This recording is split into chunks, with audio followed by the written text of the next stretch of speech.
My name is Attila Haugen. In 2020, I started Biodrone and using drones in forestry. Before, they used to walk over the areas, they used helicopters to take pictures from a certain angle.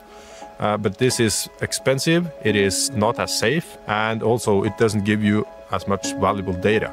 By using drones to create 2D and 3D maps, we have a very flexible and cost-efficient way to do this.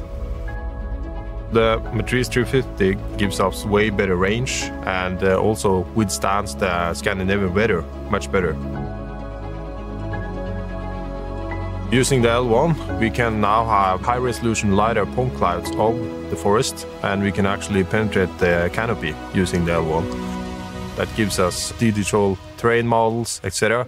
Everything we need to be able to pinpoint the forest's cubic meters and the height.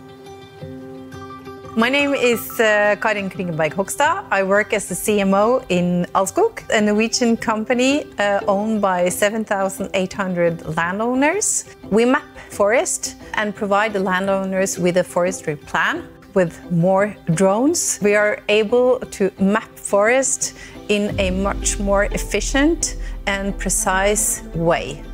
Drones can be an essential tool in the entire forest life cycle. After harvesting, you can find the wheel ruts, the buffer zones, and any damage made by the activity. After the trees are planted, we can map the field to see which saplings have survived and where you need to plant again. We can effectively manage young forests to see which areas need to be tended to ensure growth. And in older forests, we can map damages and diseases.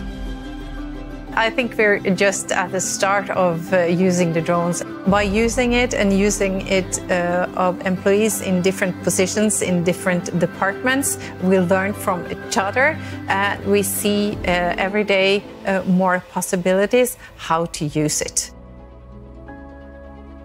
DJI Terra offers us a unique ability to process and visualize data. Terra is incredibly fast and creates high-quality orthomosaics.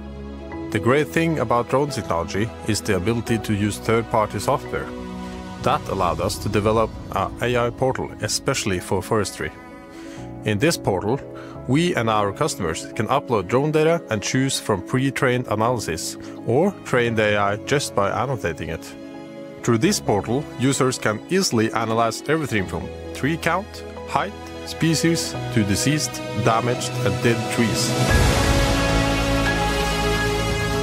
Standing and laying dead trees represent a high risk for forest fires, and using the Biodrone portal, we can identify these trees. We can then use that data to plan harvest of the trees, preventing forest fires.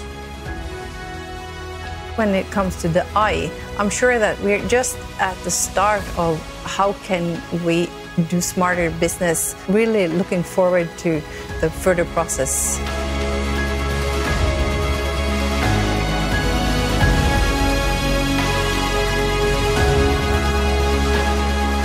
I believe that drones combined with AI will be an essential part of forestry in the future.